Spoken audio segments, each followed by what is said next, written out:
Well, good afternoon, everybody. I'm missing my sheet. There it is. Okay, the Board of Trustees of the Harris County Department of Education is now convening a board meeting on Wednesday, October 17th, 2018 in the boardroom at 6300 Irvington Boulevard, Houston, Texas at 1:08 p.m. I wish to extend a warm welcome to everyone present in this meeting of the Board of Trustees. As trustees, we are here to set goals, listen to reports from the superintendent, approve budgets, contracts, personnel appointments, and make policies for the district. It is not the role of the board to make day-to-day operational decisions. The management and day-to-day operations of the department are the responsibility of the superintendent. We have policies and procedures in place to resolve concerns and issues. This is a public meeting of the Board of Trustees, not a meeting of the public. Prior to this meeting, board members received information related to items on today's agenda. Agenda items will not necessarily be handled in the order listed on the notice. The meeting is open to all who wish to attend and hear the matters discussed. During the course of this meeting, the board may determine that a closed session is necessary. In that event, the board will meet in closed session to consider matters duly posted for this meeting as permitted by sections 551.071 to 551.084, inclusive of the Texas Government Code. I respectfully ask that you please refrain from talking while others are speaking and that cell phones are turned off or in silent mode. Thank you for taking time this morning to join us and for your interest in the Harris County Department of Education. Just kind of an FYI for everybody, the one item we had listed under non-consensus will not be discussed today. It has been pulled from the agenda. Okay. All right, with that said, we're going to go to the invocation with Pam Shaw, School-Based Therapy Services. Ms. Shaw.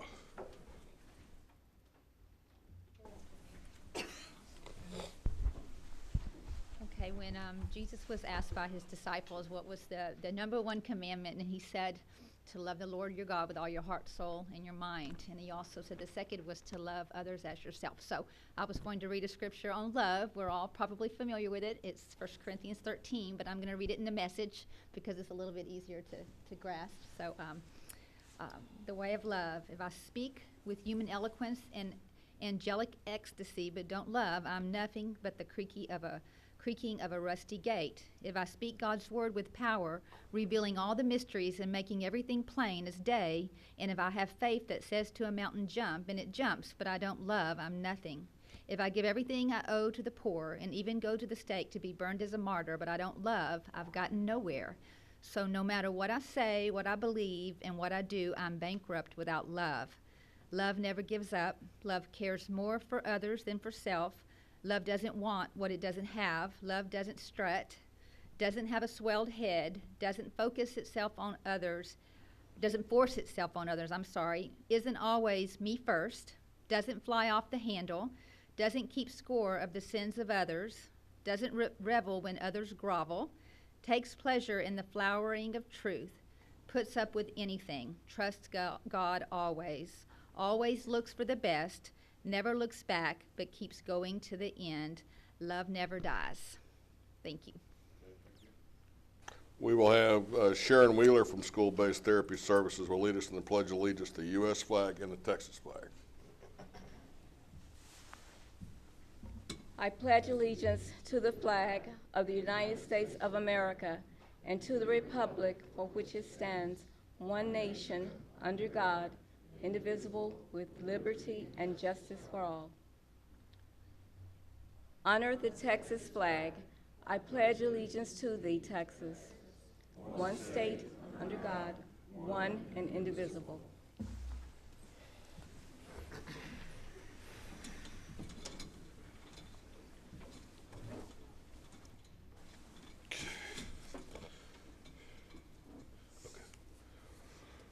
All right, we have two people who have asked to address the board.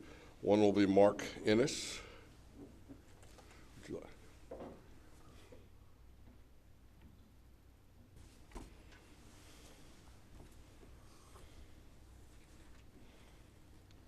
Yes, my name is Marc Ennis. I'm representing myself Thank you for the opportunity to speak to you.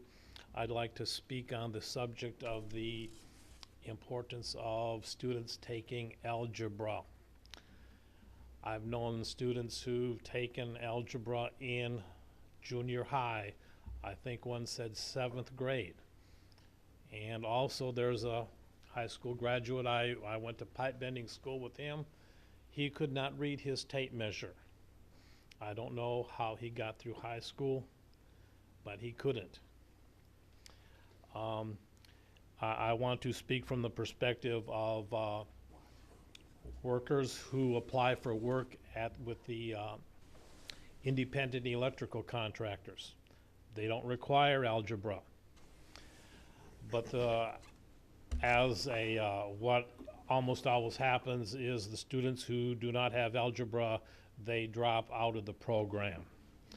And when they do, their employer deducts their tuition from their paycheck, and they get an attitude, and this is bad, and then they just don't pursue a career as an electrician because of this lack of mathematics. And there's no way to prove it's because of algebra, but you know, there's a lot of reasons why someone doesn't like to go to night school. I hated every minute of night school. In the electricians union, it's generally a requirement to have algebra before even getting a union card, even an apprentice or pre-apprentice. When there's full employment, they might waive it, but this is just how important it is.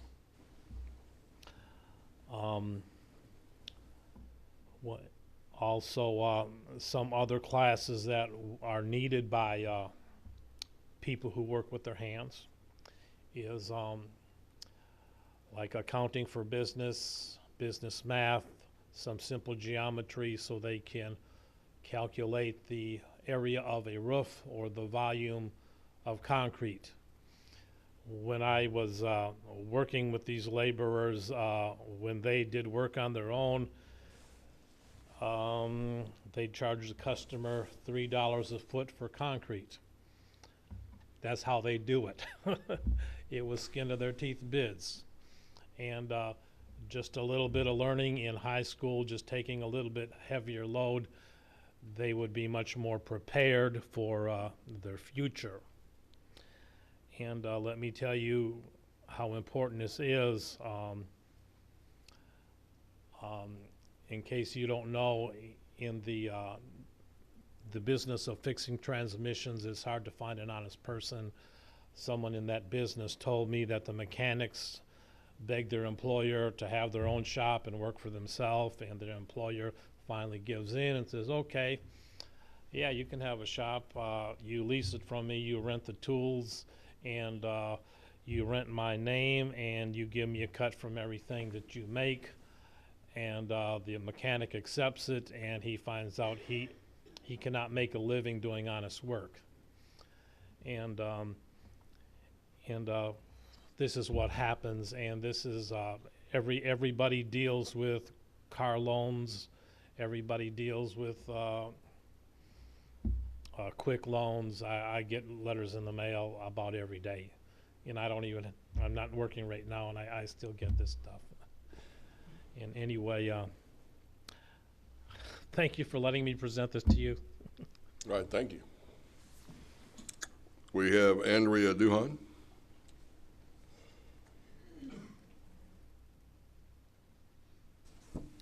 Hello, pleasure to see you all today. I just want to take a moment to talk a little bit about this department and how important all of the decisions that are made are. In this room, you affect the lives of so many people in our community. You vote things up and down and push them off, and we don't recognize maybe in those moments often that this can make a life-changing circumstance for particular families. It can be devastating, or it can be miraculously helpful.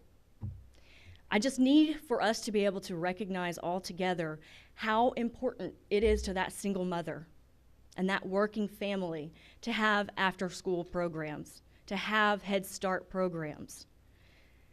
I actually send my daughter to after-school programs, and if it weren't for that, my family would be in a dire need of some other form of assistance. And I know very, very many people who are in that same situation. This Department of Education is important. It's important to people to be able to have all of these programs, and you are here to represent them and to ensure that you are able to stand up and speak for these people in this community. And I need you to all be that person who can stand up and speak for someone who is not able to come here and speak for themselves because they're working. Thank you, guys. I believe that we can create situations and systems that are going to build a community and a future that we all want to live in. Thank you. Well, we have reports and presentations next. We have the superintendent's monthly report, James Colbert Jr. Thank you, Mr. President. Just a couple of acknowledgments. First, if our members would see on the left side of their cubby, we have several letters that are from Head Start campuses. They're thank you cards by many of our teachers and campus managers for the raise that the board had agreed to give to our staff. Having gone out to a number of those campuses over the past few months, every place that Mr. Parker and I have gone to, we've heard staff just being really, really thankful for the board taking the time and finding a way to fold it into the budget to be able to acknowledge some of the raises and equity adjustments that we gave in this year's fiscal cycle. So take your time and read through those. They're all different. But I just want to thank you for thinking about them, and they certainly wanted to show you that they appreciate you. A couple of things that have pretty much gone on over the past month. Last week, I believe, I had a focal point meeting with superintendents. I had an opportunity to have about 8 or 9 superintendents attend that. We discussed various topics, obviously discussing the services that HCDE provides their school districts, legislative session, and some of the upcoming initiatives. Also been making rounds. I've had an opportunity to visit with the Huffman superintendent. I was at Goose Creek yesterday. I was at Pearland after that. And got other meetings set up, but this is my time of the year where I make my rounds and visit with the superintendents. Had a chance to start my super mentor services for the 3rd year in a row at our Humble's location. The first day was a kind of meet and greet, and we had donuts for dads, and probably had about 40 or 50 dads show up, which was really powerful. I had an opportunity to speak to them and had an opportunity to meet my little ones. If you haven't done it and you're interested, there's nothing better than being a super mentor, because it doesn't matter how my day is. When I go and start off with those 4- and 5-year-olds, it's excellent, and they really appreciate it. This month is actually a unique month. It is Principals Appreciation Month. And so Dr. Mays, Mr. Parker, myself had an opportunity to celebrate that with our gentlemen and took them out to dinner, I believe it was last week. But the commonality between Dr. Mays and Mr. Parker and myself is that we never knew there was a Principal Appreciation Month until we came here. I don't ever remember getting that distinct honor. Maybe they just created that in 2017 or something, I'm not sure. But we had a great opportunity to fellowship and to tell them how much we appreciate them and the services that they provide their district. And at this time, I'm going to turn it over to Mr. Parker.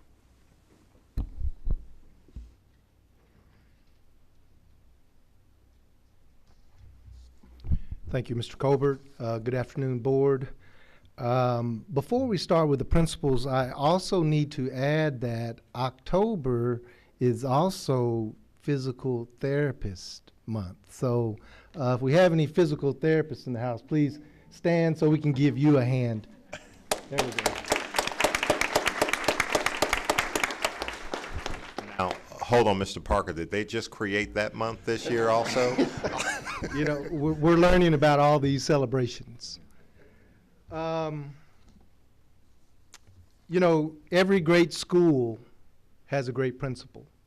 And here at HCDE, we have 4 of them. And so I would like to recognize these 4 individuals. When I call your name, I'm going to ask you to stand, and I'm going to say a few things about you, and then I'm going to ask you to come forward and receive this proclamation from our governor. Before I do that, let me also remind the board that every day, our principals ensure that students have a safe and secure learning environment, that they receive high-quality instruction, and that they are surrounded with excellence. Having said that, let's start with Marion Cooksey.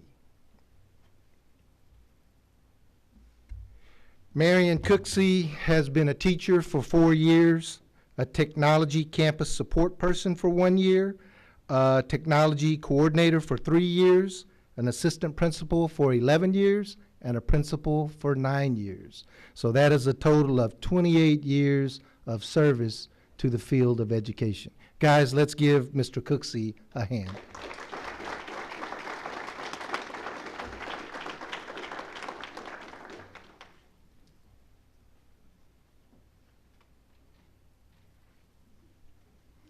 Next up, Dr. Keys.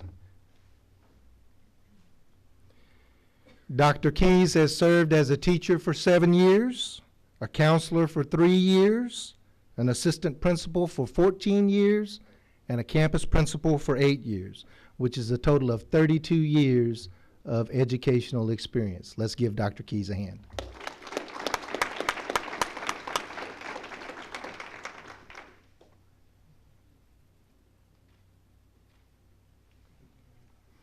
Next up, Dr. Moten.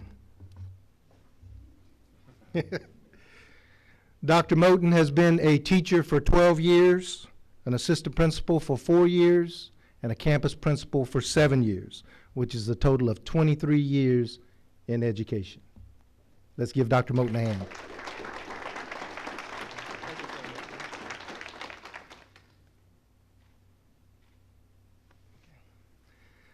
Last but not least, Mr. Keith Oliphant. Mr. Oliphant has been a classroom teacher for 23 years, a head coach for 1 year, assistant principal for 4 years, and this is his first year as a campus principal. That's a total of 28 years. Let's give Mr. Oliphant a hand.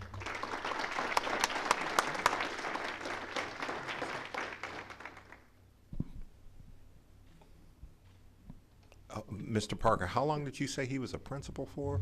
This is his first year. Oh, you mean it's been like 20 days? I'm just saying. Yeah, he's brand new. He's brand new in that principal seat. Question for you. Yes. I understand he might have been an NFL player or something like that. Yeah, he spent some time on the gridiron.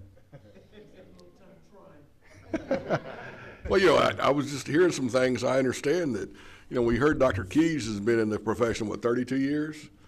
And he's been there 32, long. yes. He's been there long enough that he has students now working in his. Absolutely.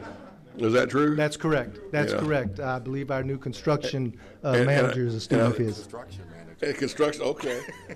And then I understand Mr. Cooksey's also a pastor? Oh, absolutely. Yeah, we can have church right now, anytime. I heard some of the congregation saying amen. Yeah, okay. So just a quick summary. I mean, we're looking at, with these 4 gentlemen, we're looking at 111 years of educational experience, 4 bachelor degrees, 4 master's degrees, and 2 doctoral degrees. So let's give them a hand. And I do want to ask the principals to come forward. Can we get one picture with the principals and with the board of trustees, as well as the superintendent and the attorney?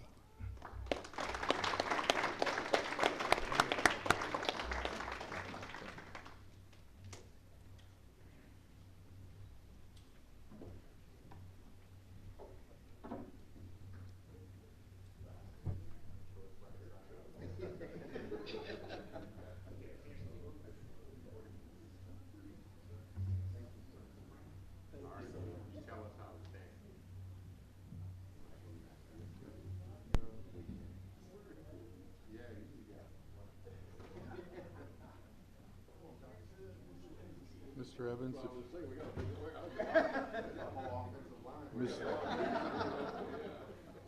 All right, let me see. Okay, I can see Mr. Evans move out just a little bit. There you go. Okay. All right. Okay, got everybody this way. Smiles on 3. 1, 2, 3. One more time. 1, 2, 3. Thank you.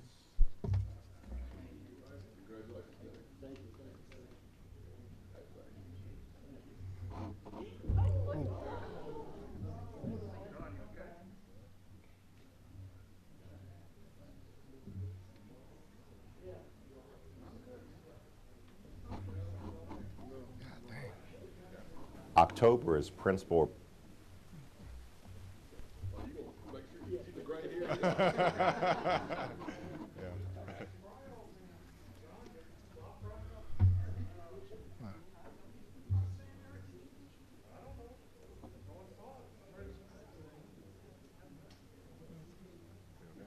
I think he's okay.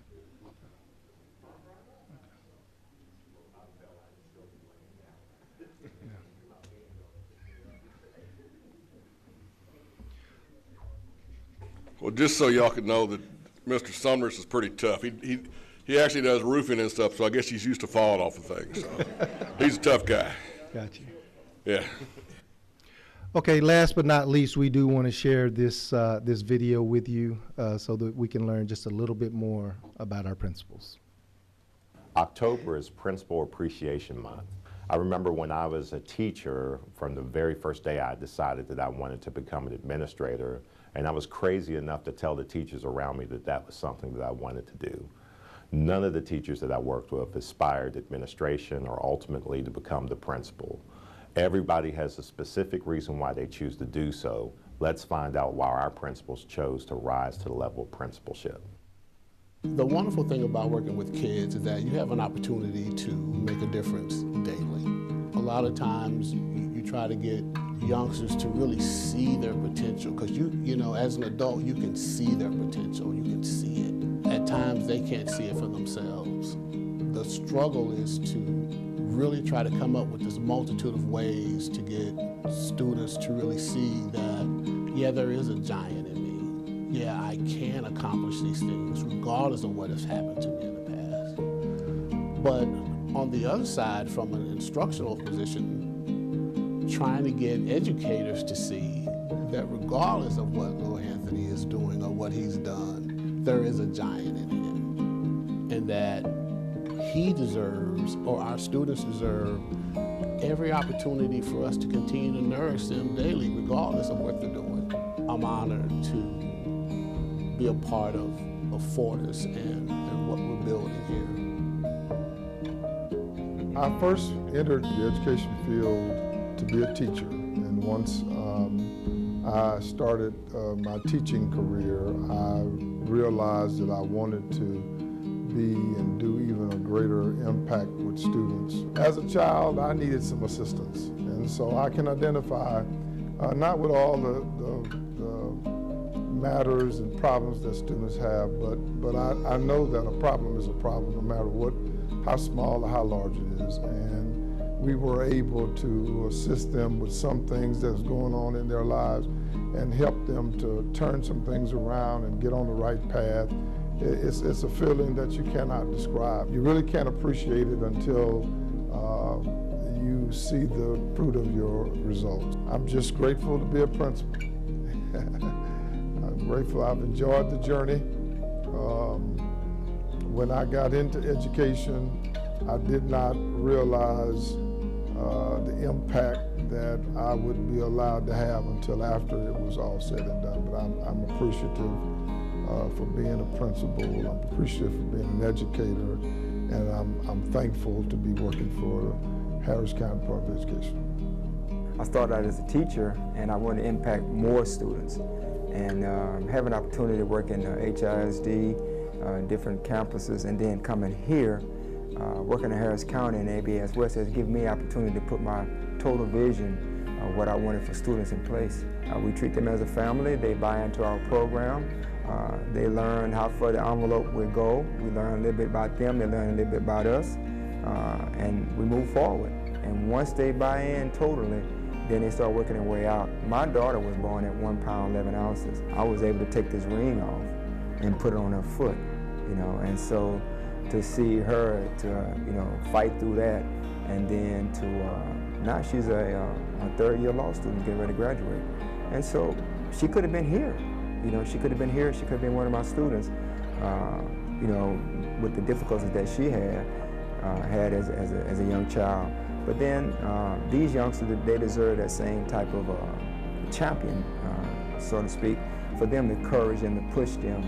And we want them to understand that somebody loves them, somebody cares about them. I have, several siblings, brothers and sisters that are also mentally challenged that I work with all my life. So this has been a life mission for me. I've always been a warrior for kids. And being a coach, you're working with kids constantly and parents to benefit the kid. The bottom line is being a principal is a great responsibility because you're working with all of the components of education, of educating a kid.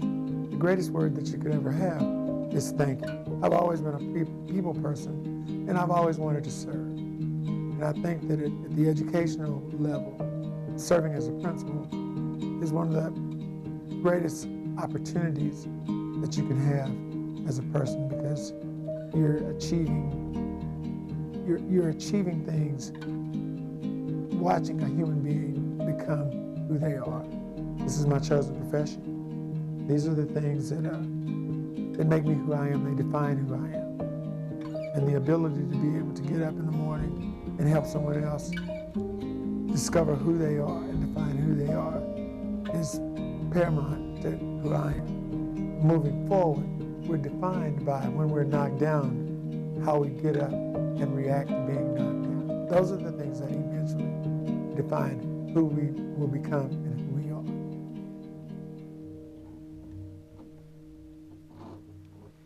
Okay, happy Principals Month. Thank you.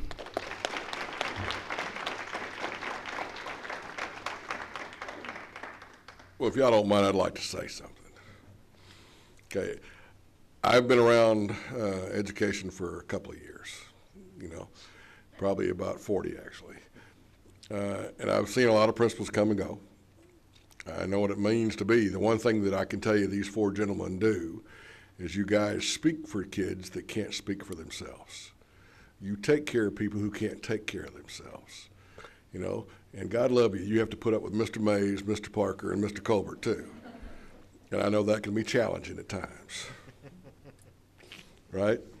But at the end of the day, it's that you guys care about those kids and you help those children be the best that they can be. No matter what it is, you're going to help them achieve their best. So I thank you for that.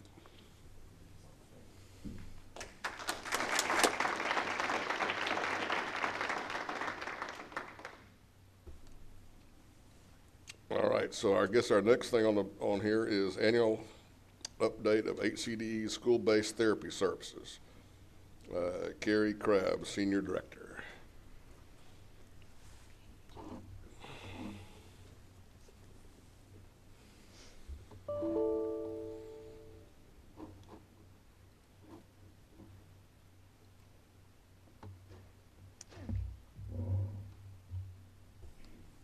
Okay. Hello, I'm Carrie Crabb, and I'm the Senior Director for School-Based Therapy Services, and I'm very pleased to be able to present our annual report to you. But before I do, I wanted to take just a moment to recognize and thank my staff that are here today. I have my management team and my support team. Please stand, you guys.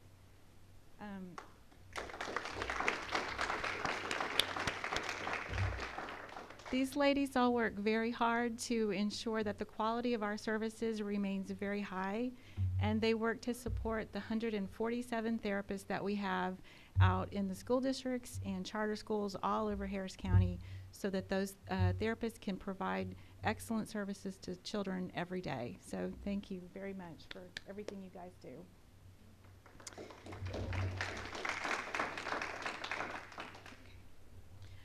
Our vision at Harris County is to be a central partners creating brighter futures for all learners, and our mission is advancing best practices for service delivery to benefit all learners.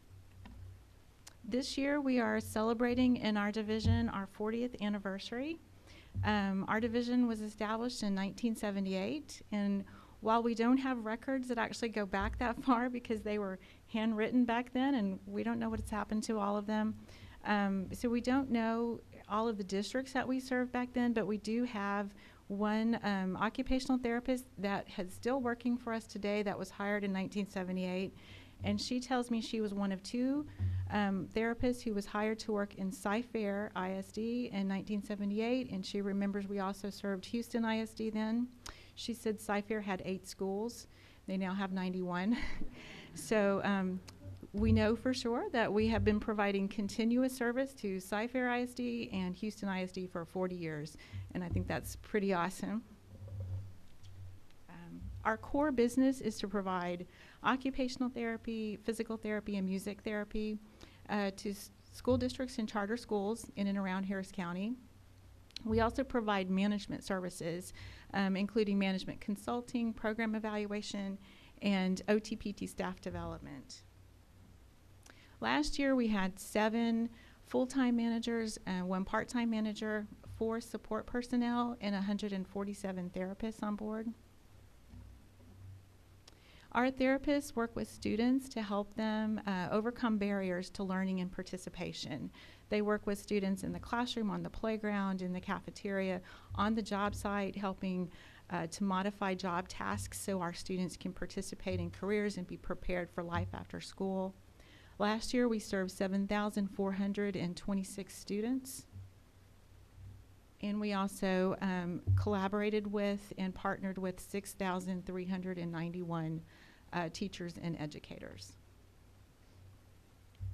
We serve as a resource to our districts and the community by providing program evaluation, professional development, and we also serve as a training ground for professional fieldwork students who are in school to learn to be OTs, PTs, and music therapists.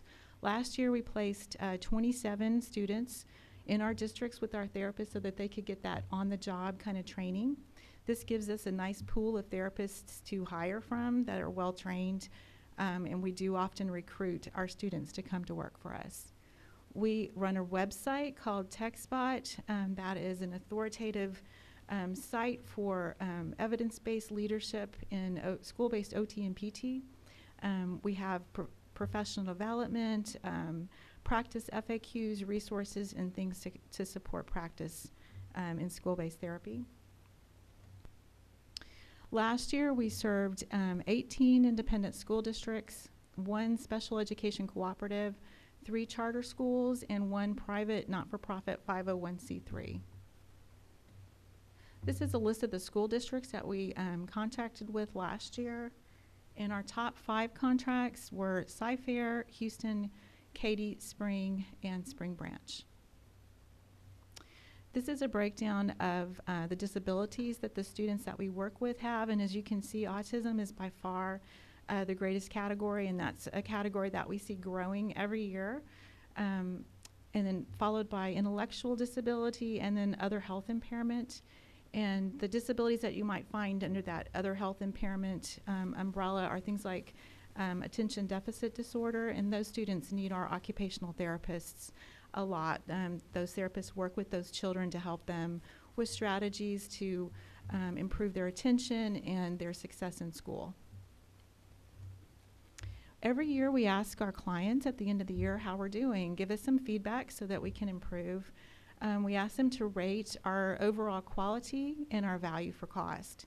You can see over the last 10 years that we come in on a rating scale with 4 being very satisfied and 3 being satisfied. We come in very consistently between 3 and 4, really closer to 3.5, between 3.5 and 4.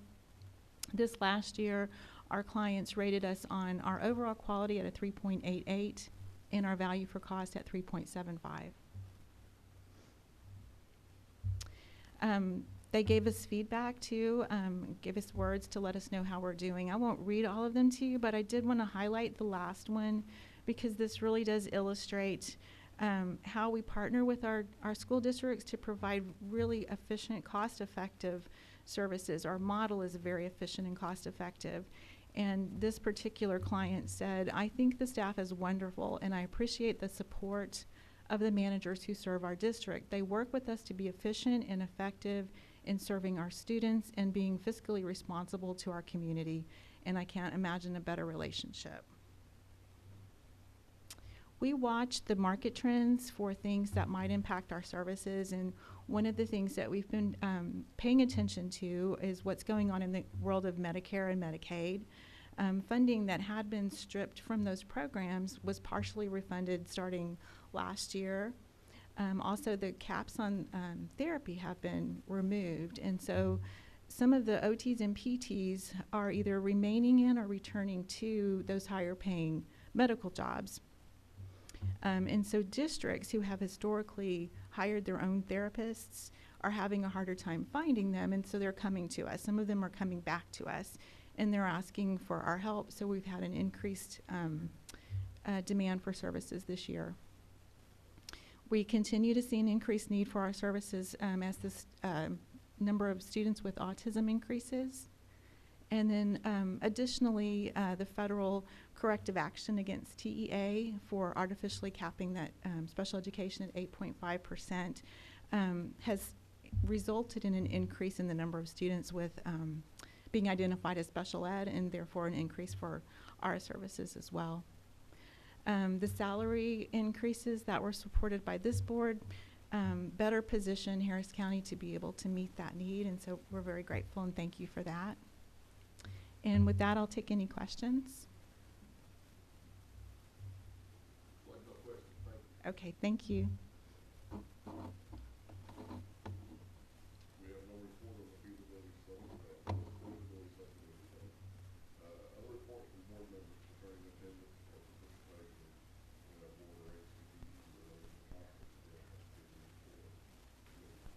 For HCD staff member or the other deserving person. Anybody have anything to say? I guess not. Okay. Okay, monthly financial reports through 9/30 of 18. Dr. Jesus Amasqua.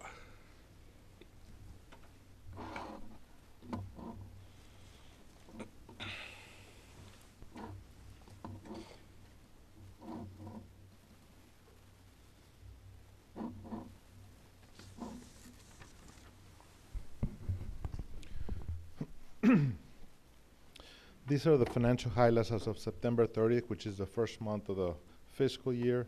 All of our financials and information is posted on our website. And also we have the balance sheet as of September 30th. It's kind of small, so I need to use my glasses on this. 31,842,324 in assets, liabilities of 2,352,409, and appropriations and fund balance of 31,842,324. Our fund balance estimated, we're in the process of closing the books for the year.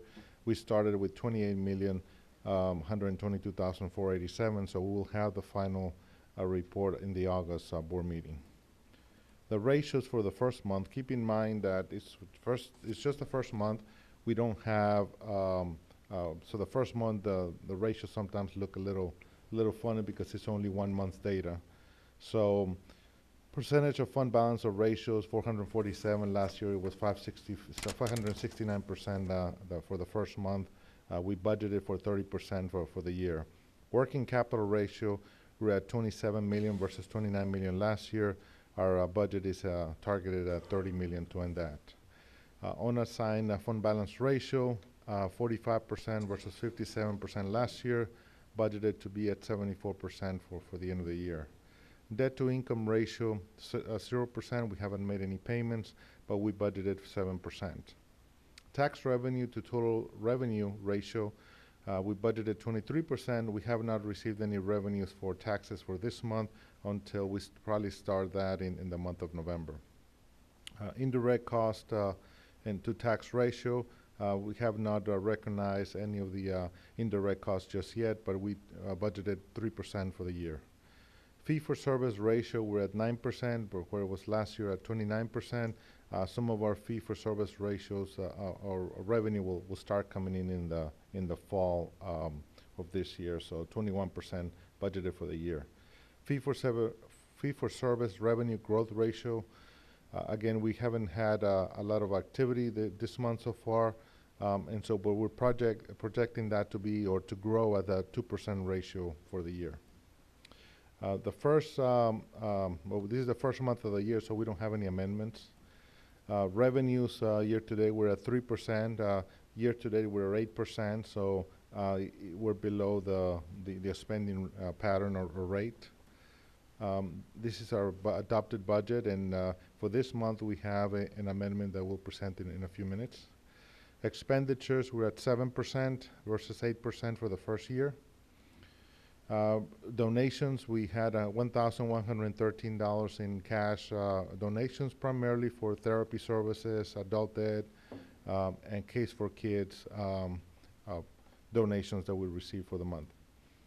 The values that have been certified so far are $431 billion. We still have $19.5 billion to go for the rest of the year, and every month we will provide you with an update as to how we're doing to get to the $451 billion projected for the year. The year-to-date collections, these are from last year, $39,950, some delinquent tax from last year, so the current tax will not start being collected until a couple months from now. We have HCAT fees of $41,697 and some tax office fees of $999.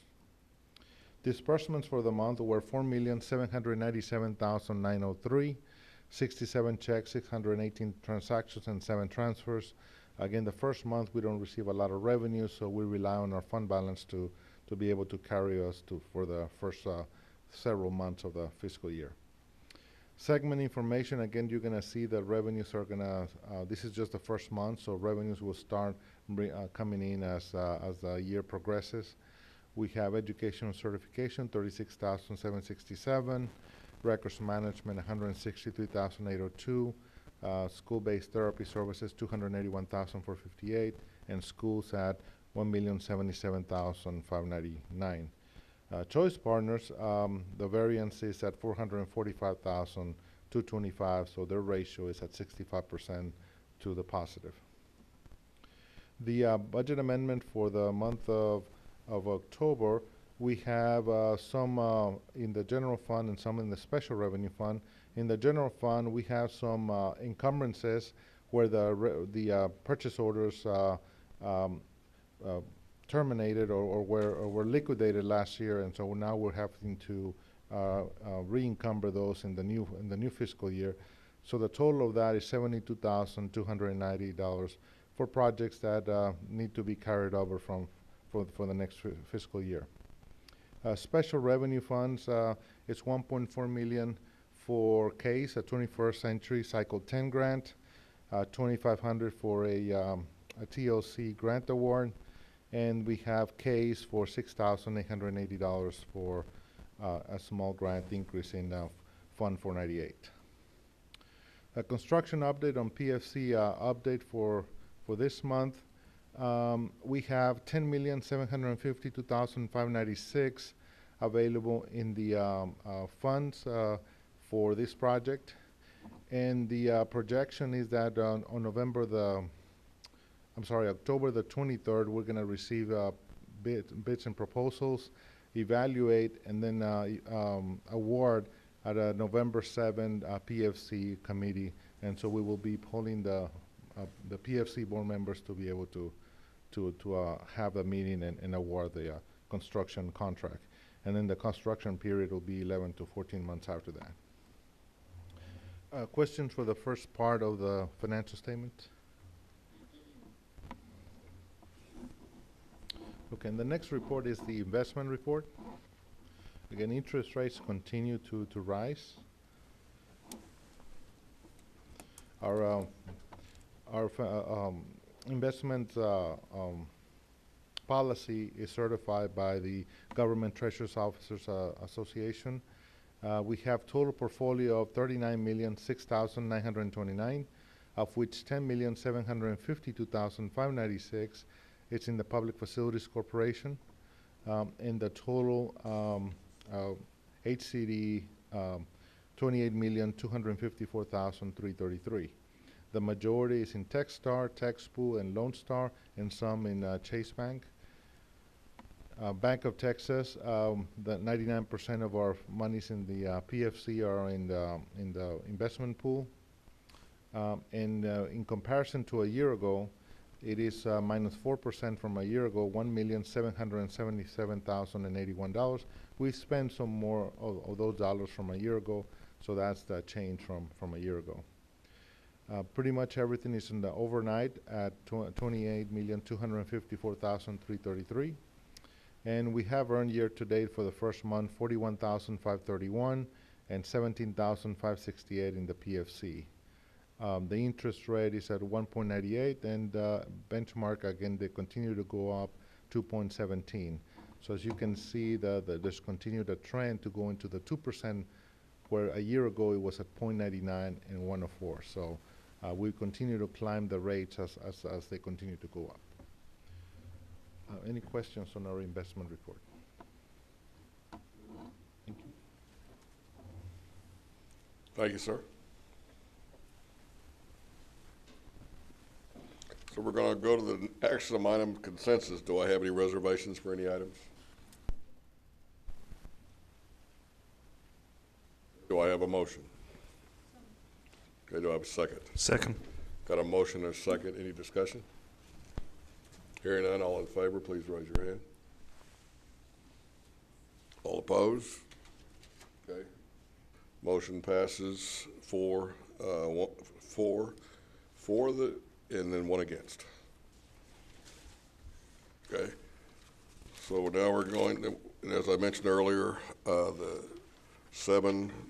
action item non-consensus has been pulled from the agenda. So now we're going to go into an executive session under Texas Government Code pursuant to any and all purposes permitted by sections 551.001 through 551.084, including but not limited to 551.071 through 551.074. It is now looks like 54, and we're adjourned to executive session.